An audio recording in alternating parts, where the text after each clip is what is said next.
السلام علیکم ورحمۃ اللہ وبرکاتہ. کیا حال ہے سب کا؟ آج ہم پیج 518 سے شروع کریں گے.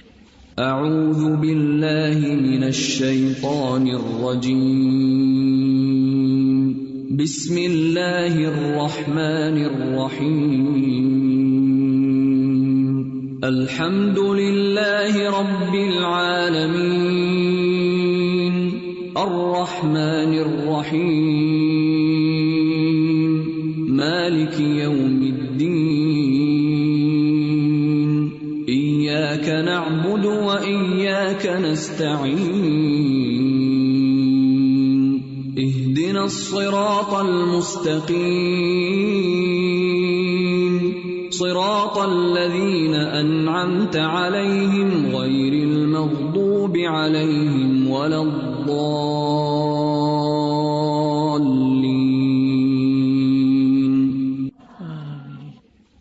آپ لوگ دعائیں پڑھ رہے تھے یا مانگ رہے تھے؟ کبھی بھی دعا چاہے یاد بھی کرنی ہو اور کئی دفعہ اس کو ریپیٹ کرنا پڑے تو پھر بھی اس کو مانگا کریں. صرف پڑھا نہ کریں، صرف ریپیٹ نہ کیا کریں، صرف رٹا نہ کریں. ہمیں نہیں معلوم کہ وہی گھڑی قبولیت کی ہو، اور اگر ہم اس وقت مانگیں گے تو اللہ سبحانہ و تعالیٰ اسے قبول کر لے. اور ویسے بھی اللہ تعالیٰ قبول کرتے ہیں، آج کے لیے نہیں تو کل کے لیے، قیامت کے دن کے لیے، ہماری آخرت کے لیے، جب کہ انسان اپنی ایک ایک نیکی کے لیے محتاج ہوگا. اس وقت انسان کی تمنا اور سب سے بڑی خواہش یہ ہوگی، کاش ایک دفعہ مجھے دنیا میں واپس جانے کا موقع ملے اور میں وہ سب کچھ کر کے آؤں، اپنی ساری غلطیوں کی اصلاح کر کے آؤں جو میں نہیں کر سکا.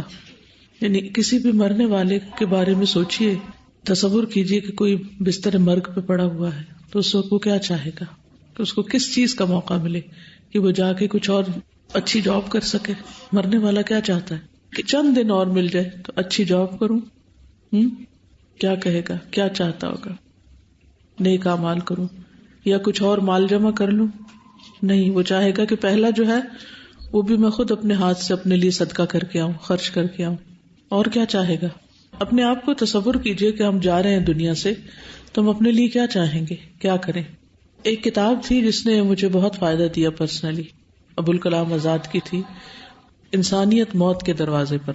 تو اس میں انہوں نے مختلف بڑے بڑے جو دنیا میں جنہوں نے نیم اینڈ فیم کمایا، ان لوگوں کے آخری وقت کے حالات لکھے ہوئے تھے کہ جاتے وقت دنیا سے ان کی باتیں کیا تھیں. اسٹیو جابز کے بارے میں آپ کو پتا ہوگا، جس نے آئی فون ایجاد کیا ہے، اس صدی کا بہت ہی مشہور فگر ہے، بچہ بچہ جانتا ہے اس کو. تو اس کی بھی میں پچھلے دنوں پڑھ رہی تھی کہ آخری وقت میں اس نے کیا خواہش کی جب وہ بستر مرگ پہ تھا، اپنی بیماری کی ایک انتہا پہ تھا. تو یہ وقت ہم سب پر آنا ہے. آج ہی صبح اٹھے تو پتہ چلا ہماری ایک بہت ہی پرانی عزیز کا انتقال ہو گیا اچانک. ہر روز ہی خبر سنتے ہیں کسی نہ کسی کے بارے میں. تو ہم سب کی کامیابی اسی میں ہے کہ ہم اپنی آخرت کو سامنے رکھ کے اور اپنے آخری دن اور موت کے وقت کو سامنے رکھ کے کام کیا کریں. اس سے ہماری ساری چیزیں، ساری ڈائریکشنز ٹھیک ہو جائیں گی، ساری فرسٹریشنز ختم ہو جائیں گی. کیونکہ بہت پیٹی چیزوں پہ، بہت چھوٹے چھوٹے ایشوز کے اوپر بعض اوقات ہم الجھتے رہتے ہیں اور ان کو اپنے اوپر طاری رکھتے ہیں، اور اس کی وجہ سے بعض اوقات ریلیشنز آپس میں خراب کر لیتے ہیں. لیکن دنیا سے جاتے ہوئے سب سے زیادہ موسٹ امپورٹنٹ چیز کیا ہوگی، اور مرنے کے بعد قبر میں جب اتارا جائے گا تو موسٹ امپورٹنٹ چیز ہمارے نزدیک کیا ہوگی، ساتھ کون ہوگا. اور قیامت کے دن جب اٹھیں گے ساتھ کون ہوگا، موسٹ امپورٹنٹ چیز کیا ہوگی. جب اللہ تعالیٰ سے ملاقات کریں گے، اور ہر ایک کو ملاقات کرنی، ہر ایک اللہ کے سامنے کھڑے ہونے والا ہے، تو اس وقت سب سے زیادہ اہم ترین چیز کیا ہوگی، اس چیز کے لیے کام کریں، اس کے لیے محنت کریں، اس کے لیے کوشش کریں، اس کو سب سے زیادہ امپورٹنس دیں اپنی زندگی میں. باقی جتنی بھی چیزیں ہیں سب پیچھے رہ جانے والی، اور کل ان کی ہماری نگاہوں میں کوئی بھی وقت اور قدر و قیمت نہ ہوگی. بلکہ کوئی بھی کام کرے، اس کام کو اس نیت سے کریں کہ یہ میں نے اتنا اچھا کرنا ہے، اتنا ایکسلنس کے لیول پر کرنا ہے کہ یہ کل میری موت اور میری قبر اور میرے حشر اور میری اللہ سے ملاقات کے وقت اور میزان کے وقت میرے کام آئے. اس کے لیے نیت بھی اچھی ہو، کسی پر احسان جتانا نہ ہو، اور بھرپور آنیسٹی ہو، اور اس کے ساتھ ساتھ طریقہ بھی درست ہو. کیونکہ جب انسان کسی کے لیے کام کرتا ہے نا تو اس میں وہ کوالٹی نہیں آ سکتی جو کام آپ اپنے لیے کرتے ہیں وہ دراصل کوالٹی کا ہوتا ہے. وہ ایک کہانی سی ایسی سوشل میڈیا پہ فلوٹ کر رہی ہے جس میں کسی شخص نے جو کنسٹرکشن کے کام میں تھا تو ساری زندگی کام کیا تھا، جس کے لیے وہ کام کرتا تھا اسے کہا اب اس کے بعد میں کام نہیں کرنا چاہتا. تو اس نے کہا بس ایک آخری گھر بنا دو. تو اس نے جیسے تیسے بس سر سے اتارنے والی کی اور وہ گھر بنا دیا. اور اس کے بعد اس نے جب گھر مکمل ہو گیا تو اس کو کہا کہ یہ چابیاں لو، یہ تمہارا گھر ہے. تو اگر اس کو پہلے سے پتا ہوتا کہ یہ میرا گھر ہے تو وہ سب سے زیادہ بہترین طریقے سے اس کو بناتا. جتنے گھر اس نے آج تک بنائے سب سے زیادہ اچھا وہ اس کو بناتا، کیونکہ اس نے خود رہنا ہے. تو ہماری قبر بھی ہمارا گھر ہے ایک طرح سے، another temporary world. جس طرح یہ دنیا ہمارا ٹیمپریری گھر ہے، تو اس کو سجانے کے لیے، اس میں روشنی کرنے کے لیے، اس کو خوبصورت بنانے کے لیے کیا کر سکتے ہیں اور کتنے اچھے طرح کر سکتے ہیں. اور اس کے لیے ضروری نہیں کہ ہم سب کچھ چھوڑ کے کسی ایک کونے میں بیٹھ جائیں اور پھر وہاں کوئی اچھے کام شروع کر دیں. ہم جو کچھ کر رہے ہیں انہیں کو اچھا کر لیں. صبح سے لے کے رات تک جو کچھ کرتے ہیں اسی کو بہترین سے بہترین کر لیں، اور پھر ہر دن کل سے اچھا ہو، ایک مسلسل ہماری گروتھ ہو. اب دیکھیں جس درخت کی گروتھ نہیں ہوتی اس کا کیا حال ہوتا ہے، اس کے ساتھ کیا سلوک کیا جاتا ہے. جو درخت سوکھ جاتا ہے، جو بڑھتا نہیں، ہر سال درختوں پہ خزاں آتی ہے نا، پتے جھڑ جاتے ہیں، پھر جب بہار آتی ہے تو پھر کھل اٹھتے اور پھر ان کی شاخیں بڑی ہو جاتی ہیں. لیکن جو درخت خزاں آنے پر کھلے نا، یعنی جب اس کا موقع ہے بڑھنے کا، وہ بڑھے نہ، آگے نہ بڑھے، کاٹ دیا جاتا ہے، ختم کر دیا جاتا ہے. تو ہمیں دنیاوی اعتبار سے بھی اگر آپ دیکھیں تو اگر آگے بڑھنے کا شوق نہیں ہے آپ کو زندگی میں اور اپنے حال پر ہی مطمئن ہے تو اس سے آپ آگے نہیں بڑھ سکتے، بلکہ جو ہیں اس سے بھی ختم ہو جائیں گے، اس سے بھی پیچھے چلے جائیں گے. لانگ ٹائم بیک مجھے ایک چانس ملا ہمارے فیملی میں. there was someone who was very seriously unwell. بالکل لاسٹ اسٹیجز پہ تھے. he lived a very successful life. تو جب میں ان کو ملنے گئی تو مجھے کہتے ہیں کہ کاش میں نے زندگی میں قرآن پڑھا اور پڑھایا ہوتا. تو ان کا یہ جملہ میرے دل کو اتنا لگا کہ میں نے اس لمحے سوچا کہ میں اس حال میں نہیں مرنا چاہتی کہ میں اس پچھتاوے سے مروں. So that was one moment جس میں نے ڈیسائیڈ کیا تھا کہ I have to study the Quran. So الحمدللہ اللہ گیو می دس اپرچونٹی. چلیے تھوڑا سا ہم دیکھ لیتے ہیں ان کامیاب لوگوں کے بارے میں جن کے لیے ہمیں کہا گیا کہ صراط الذین انعمت علیہم غیر المغضوب علیہم ولا الضالین، کہ اللہ ہمیں بھی ان لوگوں کے راستے پر چلا جن پر تیرا انعام ہوا، جن سے تو راضی ہو گیا. اور وہ کون ہے؟ صحابہ اور صحابیات رضی اللہ عنہم، جن سے اللہ راضی ہو گیا، جنہوں نے اپنی زندگیوں میں ایسے کام کیے کہ اسلام کو ایک خوبصورت تاریخ دی، ایک خوبصورت بگننگ دی اور ہمارے لیے بہترین آثار چھوڑے. تو بہت سی صحابیات میں ہم دیکھتے ہیں کہ بعض ایسی ہیں جن کا بہت ایکٹیو رول نظر آتا ہے اور بعض ایسی ہیں جن کا کوئی ایکٹیو رول نظر نہیں آتا، لیکن ان کا نام بہرحال سروائیو کر گیا. تو مجھے ہمیشہ یہ فیسینیٹ کرتا ہے کہ تاریخ کی کتابیں اگر دیکھیں، الصحابہ دیکھیں، جو صحابہ کے حالات میں خاص طور پر لکھی گئی ہیں، ہزاروں لوگوں کے واقعات اس میں ہیں، لیکن کوئی بہت بڑے واقعات نہیں مگر نام موجود ہیں. میں سوچتی ہوں کہ اس کے علاوہ بھی حجۃ الوداع کے موقع پر 1,00,000 سے زائد لوگ نبی صلی اللہ علیہ وسلم کے ساتھ تھے، ان سب کے نام نہیں ریکارڈ ہوئے. یعنی وہ مسلمان تھے، انہوں نے حج کیا، آپ کے ساتھ حج کا ثواب کتنا زیادہ ہوگا، اتنا بڑا ان کو اعزاز ملا، لیکن وہ سب تاریخ کا حصہ نہیں بن سکے. بہت سے لوگ ایسے ہیں جو تاریخ کا حصہ بن گئے ہیں، چاہے ان کا نام ہی باقی رہ گیا ہے. اب ان لوگوں کے جب نام بھی ہم پڑھتے ہیں تو ہم رضی اللہ عنہا کہتے ہیں، اللہ ان سے راضی ہو جائے. وہ آج بھی ہم سے دعائیں لے رہے ہیں اور تھرو آؤٹ دا ہسٹری. سازا میں نے ایک بہت اچھی کوٹیشن پڑھی تھی، اس میں لکھا تھا کہ history is shaped by many people. Only few names are known by the history, but actually it is shaped by many unknown hands. کہ تاریخ سازی میں تاریخ چند لوگوں کے نام یاد رکھتی ہے، جبکہ تاریخ بہت سے گمنام لوگوں کے ذریعے وہ تاریخ سازی جو ہے وہ عمل میں آتی ہے. کوئی بھی ایک جنگ جو جیتی جاتی ہے اس میں ہزاروں سپاہی ہوتے ہیں، لیکن ہر ایک کا نام اس میں نہیں آتا، مگر اس کا ایک رول ہوتا ہے کہ جو وہ ادا کر رہا ہوتا ہے. بعض اوقات ایک کی غلطی سب کی شکست کا ذریعہ بن جاتی. تو each and every person is important کسی بھی کام کے کرنے میں. تو ان کا نام ہے سیدہ حسنہ. یہ نام کبھی آپ نے پہلے سنا؟ حسنہ، حسنہ تو نام سنا ہوا لیکن حسنہ نہیں. حسنہ کا کیا مطلب ہوتا ہے؟ نیکی، اچھائی. حسنہ ام شرحبیل، بہت سے لوگ اس کو شرجیل پڑھتے ہیں، تو یہ شرجیل نہیں ہے بلکہ شرحبیل ہے. رضی اللہ عنہا. قبول اسلام اور مصائب پر صبر. نام حسنہ، خامن عبداللہ بن مطاع، قبیلہ بنو مرہ سے تھا. سیدہ حسنہ نے ایک بیٹے کو جنم دیا جس کا نام شرحبیل بن عبداللہ تھا. اسی بیٹے کی وجہ سے ان کی کنیت ام شرحبیل مشہور ہوئی. جب سیدہ حسنہ کا خامن عبداللہ فوت ہو گیا، یعنی جن سے شرحبیل تھے، تو قبیلہ بنو جمح کے ایک سفیان بن معمر نامی شخص نے ان کے ساتھ شادی کر لی، جس سے 2 بیٹے جابر اور جنادہ پیدا ہوئے. یہ دونوں شرحبیل کی ماں کی طرف سے بھائی تھے.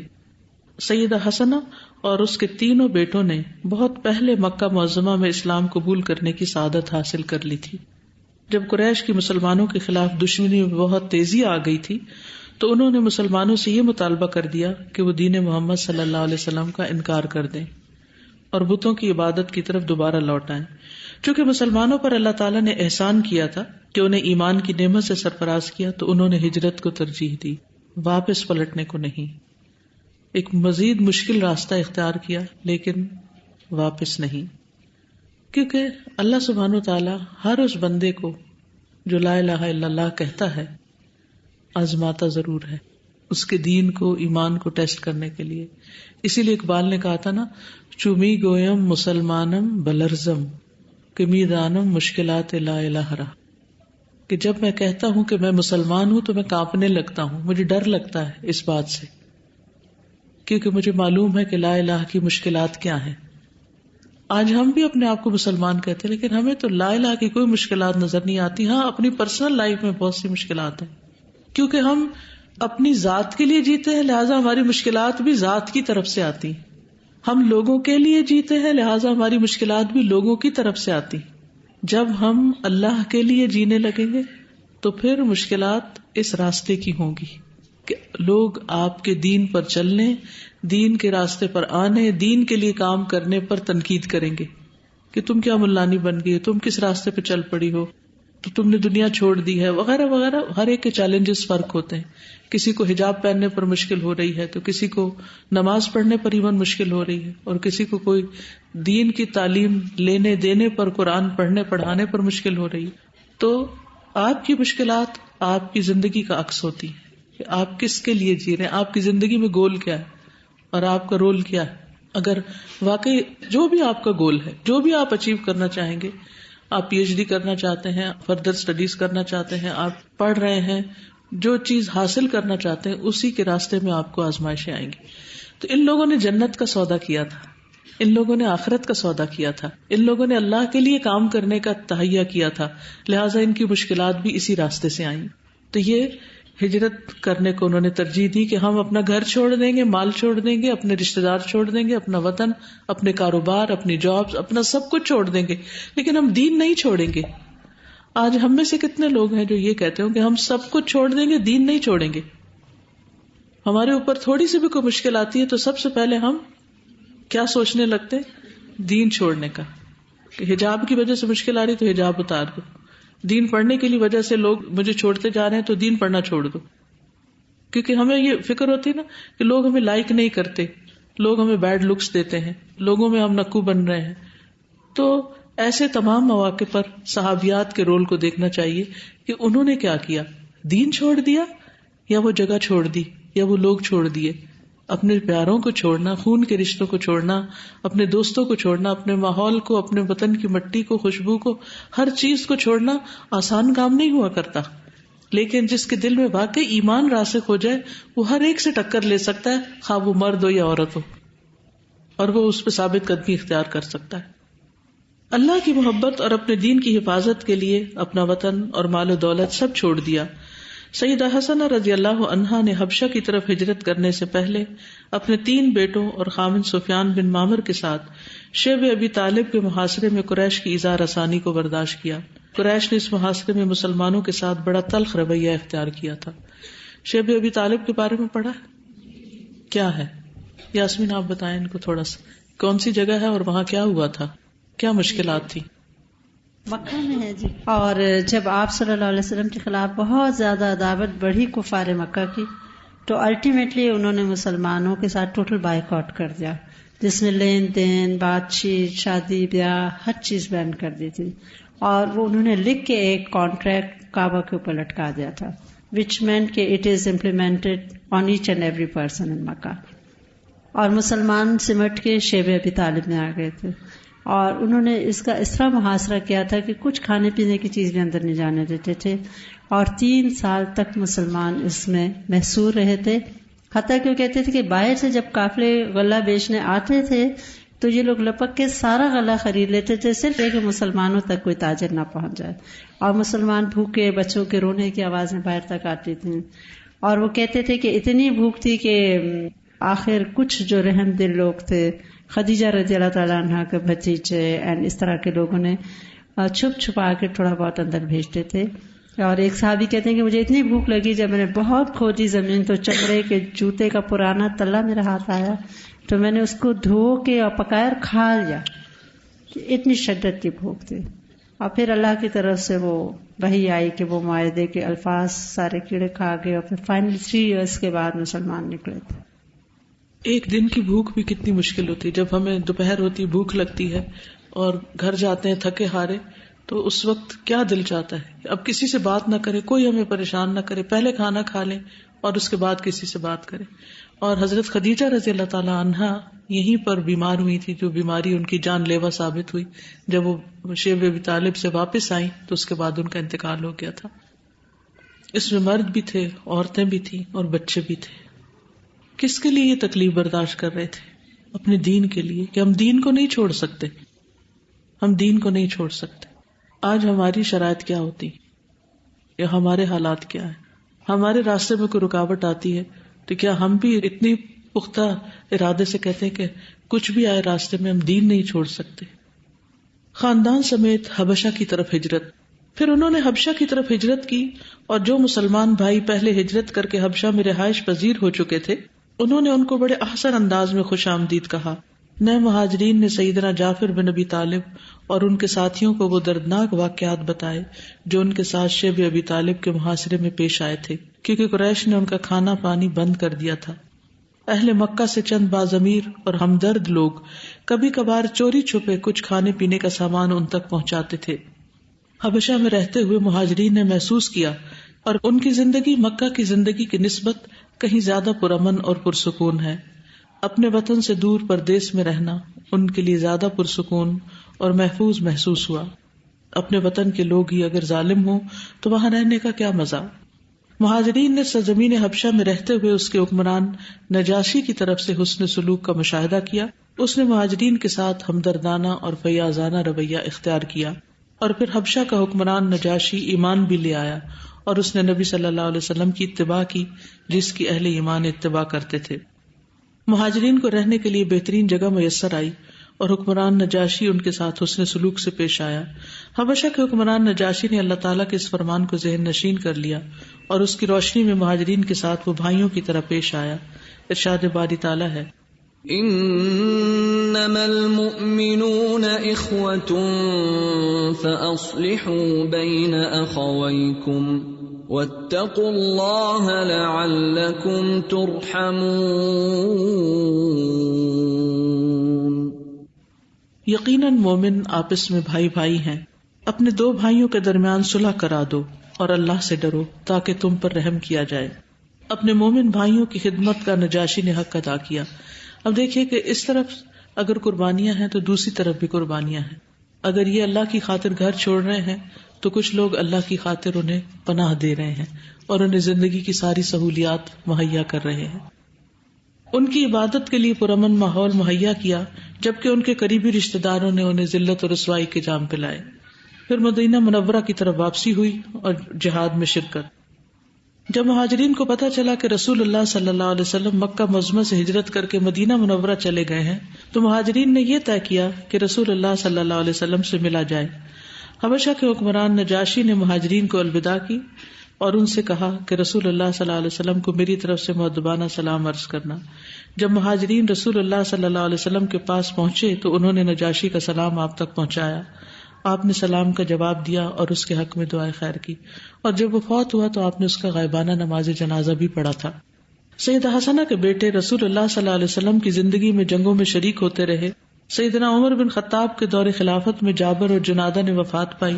اللہ تعالیٰ ان دونوں پر اپنی رحمت کی برکھا برسائے اور دونوں کا بھائی شرحبیل 18 ہجری میں امین الامہ سیدنا ابو عبیدہ بن جراح کے ساتھ، جو کہ شام کی فتوحات کے لیے آئے ہوئے تھے، طاعون کی بیماری میں مبتلا ہو کر فوت ہوا. ابو عبیدہ بن جراح بھی اسی بیماری میں فوت ہوئے تھے. اللہ تعالیٰ ان کی والدہ حسنہ پر اپنی رحمت کا سایہ دراز کرے اور ان سب کو جزائے خیر سے نوازے. آپ میں سے کوئی کچھ کہنا چاہتا ہے اس سے پہلے کہ میں چند چیزیں اور ایڈ کروں اس میں؟ استاذہ میں یہ سوچ رہی تھی جی کہ بظاہر لگتا ہے کہ ان کے اوپر اتنا ظلم ہوا، بیچارے اتنے مجبور ہو گئے اور سب کچھ چھوڑ کے ان کو دیس سے پردیس جانا پڑا، لیکن یہی لوگ لنک اور ذریعہ بنے تھے نجاشی کے ایمان لانے کا، سبب بنے تھے اسلام کو وہاں پھیلانے کا. بالکل. تو کبھی لگتا ہے کہ کوئی چیز بہت زیادہ تکلیف دہ ہے، لیکن اس سے اللہ تعالیٰ کبھی بہت بڑی خیر نکالتے ہیں. یعنی واقعی زندگی میں بعض اوقات ایسے ٹرن آ جاتے ہیں کہ ہر چیز آپ کی مرضی کے خلاف ہونے لگتی، تو اس میں پھر انسان کو بہت فرسٹریشن ہوتی ہے اور آپ دعائیں بھی کر رہے ہوتے ہیں اور یوں لگتا ہے کہ اللہ تعالیٰ آپ کی کوئی دعا نہیں سن رہا اور شیطان کو خوب بہکانے کا موقع مل جاتا ہے. پھر انسان کی نمازوں میں، عبادتوں میں وہ لذت بھی نہیں رہتی بعض اوقات پریشانیوں کی وجہ سے، کیونکہ وہ پریشانی دل و دماغ کو اس طرح گھیرے ہوئے ہوتی ہے کہ ہر جگہ انسان کے ذہن میں وہی خیالات بار بار آ رہے ہوتے ہیں. لیکن ایسے موقع پر بھی انسان کو پازیٹیو رہنا چاہیے کہ معلوم نہیں ان ساری تبدیلیوں میں کیا خیر ہے جس کی وجہ سے اللہ سبحانہ وتعالیٰ مجھے وہ کچھ دینا چاہتا ہے جو اس تبدیلی کے بغیر نہیں مل سکتا. تو تبدیلی کو اپنے حق میں خیر سمجھیں، مشکل حالات کو بھی اپنے لیے اجر کا باعث سمجھیں. جی السلام علیکم استاد. سیکنڈلی جو میں سوچ رہی تھی کہ آج کل اگر کسی کو کوئی ایسے مہلک بیماری ہو جائے، فار ایگزامپل کینسر یا کچھ بھی، تو لوگ اتنے ججمنٹل ہو جاتے ہیں کہ کیا پتہ اس نے اتنے گناہ کیے اسی لیے اللہ تعالیٰ نے اس کو بیماری میں مبتلا کیا ہے. تو یہ بہت زیادہ سوچنے کی بات ہے کہ اللہ تعالیٰ سب کا خاتمہ بالایمان کرے، لیکن وہ کوئی بھی سورس ہو سکتی ہے. جیسے یہاں پہ طاعون لکھا ہوا تھا کہ ان کی بستر ڈیتھ ہوئی، تو ہم یہ نہیں سوچنا چاہیے. حالانکہ وہ امین الامہ تھے، ان کا بہت بڑا مقام اور درجہ تھا. استاذہ ان کے پاس چانس بھی تھا ٹو اسکیپ دیٹ لینڈ. عمر رضی اللہ تعالیٰ عنہ نے ان کو امیڈیٹلی ایک بہت تیز رفتار قاصد کے ذریعے خط بھیجا تھا کہ اگر تمہیں میرا خط شام کو ملے ابو عبیدہ تو صبح کا انتظار نہ کرنا، اور صبح ملے تو شام کا انتظار مت کرنا، فوراً مدینہ چلے آؤ، میرا تم سے بہت ضروری کام. تو انہوں نے خط پڑھ کے تو مسکرا کے ایک طرف رکھ دیا اور کہا کہ امیر المومنین ایسے شخص کو باقی رکھنا چاہتے ہیں جو کہ فانی ہے، اور کہتا ہے میں کبھی بھی اپنے لوگوں کو اس طرح چھوڑ کے نہیں جا سکتا کہ جو تکلیف میں مبتلا ہوں اور میں چلا جاؤں. تو he knew what is he heading for. لیکن انہوں نے ایک وہ حدیث یاد رکھی کہ وبا کی زمین سے نہیں نکلنا چاہیے. اینڈ دین ہی ڈڈ پاس اوے. جانا تو سب نے ہوتا ہے، لیکن خوبصورت انجام جو ہے اور پھر اس کے بعد آخرت میں ملنے والے اجر جو ہیں وہ باقی انسان کو استقامت عطا کرتے ہیں. ان کی امید. ان کے بارے میں کوئی اور کچھ کہنا چاہے؟ وہ کیا وجہ تھی کہ they were so steadfast? Why didn't they back out? Why didn't they came out from شبی ابی طالب؟ جبکہ موقع بھی تھا، وہ کر سکتے تھے. تو جب کوئی فوکسڈ ہوتا ہے نا کہ اس کو پتہ ہے کہ دس از مائی ٹارگیٹ اور میرا ٹارگیٹ جنت الفردوس ہے، دین اس کو پھر کوئی فرق نہیں پڑتا what ever trials and difficulties that person faces. میرے خیال میں شاید وہ اس کو انجوائے کرنے لگتا ہے، اس میں اس کو لذت آنے لگتی ہے کیونکہ نظر کہیں اور ہے، تو he is not bothered what's going around. تو دس از لائک آپ نے جو کہا کہ استقامت. بالکل. اور یہ جو ہمارا تقدیر پر ایمان ہے نا کہ موت کی جگہ بھی لکھی ہوئی ہے اور موت کا وقت بھی لکھا ہوا ہے، اس سے فرار حاصل ہو ہی نہیں سکتا. اور اگر موت نہیں آئی تو کوئی بیماری بھی انسان کو مار نہیں سکتی. ایک اور چیز ہم فور گرانٹیڈ لیتے ہیں بہت زیادہ کہ اتنی مشکلوں سے ہمارے پاس دین اسلام پہنچا ہے، اتنی زیادہ اسٹرگل کے بعد، اتنی سیکریفائسز کے بعد، اور ہم وہ گرانٹیڈ لیتے ہیں اپنے دین کو. اور ہم اس کی اس طرح ویلیو نہیں کرتے جس طرح ہمیں کرنی چاہیے.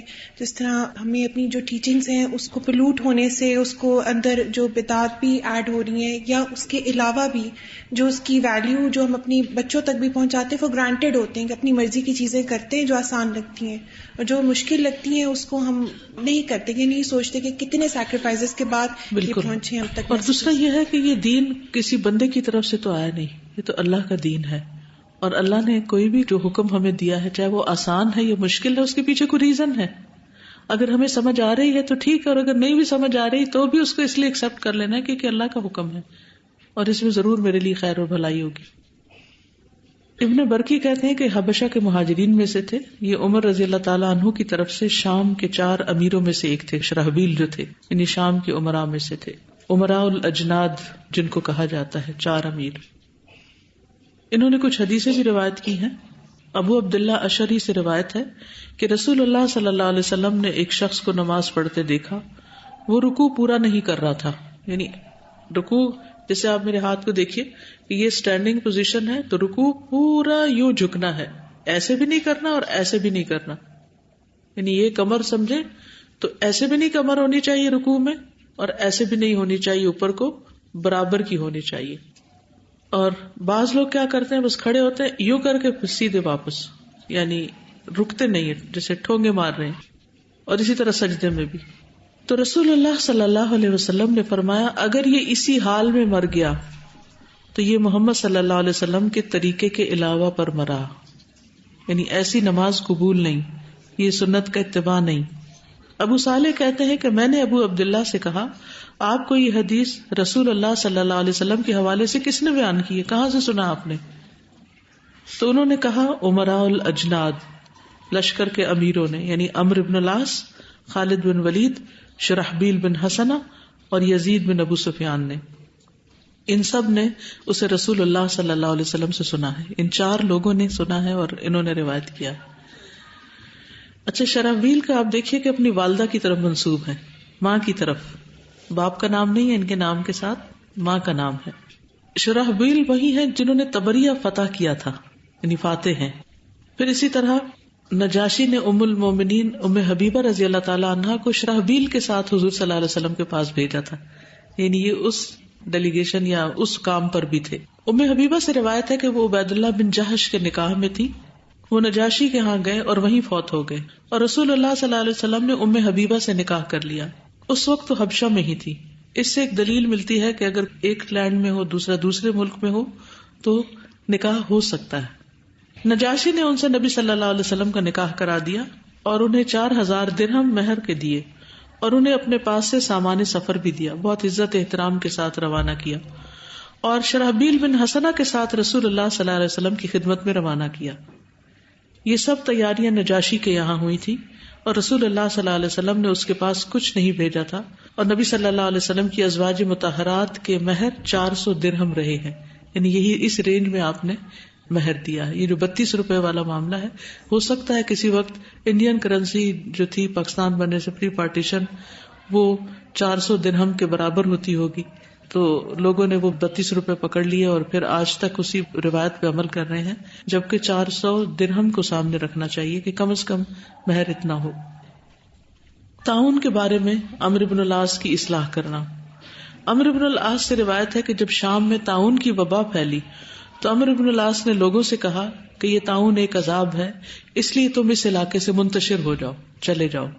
تو شرحبیل بن حسن نے کہا میں نے رسول اللہ صلی اللہ علیہ وسلم کی صحبت اس وقت اختیار کی تھی جب عمر اپنے گھر کے اونٹ سے بھی زیادہ گمراہ تھا، یعنی تمہیں اس وقت کچھ پتا نہیں تھا، یہ تو مسلمان نہیں ہوئے تھے. نبی صلی اللہ علیہ وسلم نے تو یہ فرمایا تھا کہ یہ تعاون تمہارے رب کی رحمت ہے، یہ بیماری تمہارے رب کی رحمت ہے اور تمہارے نبی کی دعا ہے اور تم سے پہلے کے نیک لوگوں کی موت کا سبب رہا ہے، بس اکٹھے رہو اور اس سے منتشر نہ ہو. عمرو بن العاص کو جب یہ بات پہنچی تو انہوں نے کہا کہ شرحبیل نے سچ کہا ہے. دیکھیں اتنی سخت کریٹیسزم کے باوجود انہوں نے ان کی بات کو ویلکم کیا، کیونکہ یہ بات شرحبیل کی پرسنل بات نہیں تھی، وہ نبی صلی اللہ علیہ وسلم سے روایت کر رہے تھے. یہ تھا صحابہ کا طریقہ، اپنی ذات کو بیچ میں نہیں لاتے. ہم ہر چیز میں پرسنل ہو جاتے ہیں، کوئی کسی سے بات کر رہا ہو، کوئی ہماری بات کو کاٹ دے، کوئی ہماری بات نہ مانے تو ہم اس کے ساتھ ایک گرج پال لیتے ہیں اور خواہ مخواہ کا اپنے لیے مسئلہ کھڑا کر لیتے ہیں، حالانکہ بات کو اس کے صحیح پرسپیکٹو میں رکھ کے دیکھنا چاہیے. ان کا جو پوتا تھا عبداللہ بن شرحبیل، وہ بھی محدث تھے اور تابعی تھے، یعنی انہوں نے صحابی کو دیکھا، نبی صلی اللہ علیہ وسلم کو نہیں دیکھا. عبداللہ بن شرحبیل بن حسنہ کہتے ہیں کہ میں نے عثمان بن عفان کو دیکھا کہ وہ قبروں کو برابر کرنے کا حکم دے رہے ہیں، تو ان سے کہا گیا یہ ام عمر بنت عثمان کی قبر ہے، یعنی آپ کی بیٹی کی قبر ہے، تو انہوں نے اس کے لیے بھی یہی حکم دیا اور وہ برابر کر دی گئی، یعنی کوئی فرق نہیں رکھا. ان کا پڑبوتا جعفر بن ربیعہ بن شرحبیل یہ مصر کے بہترین لوگوں میں سے تھے. امام احمد بن حنبل کہتے ہیں کہ اصحاب الحدیث میں سے تھے، ہمارے شیخ تھے اور ثقہ تھے. یعنی کس طرح ان کی اولاد بھی پھر دین کے کاموں میں آگے بڑھتی رہی. اللہ تعالی ہمیں حق پر چلنے کی توفیق عطا فرمائے اور استقامت دے. جزاکم اللہ خیرا. سبحانک اللہم و بحمدک، اشہد ان لا الہ الا انت، استغفرک و اتوب الیک. السلام علیکم و رحمۃ اللہ وبرکاتہ.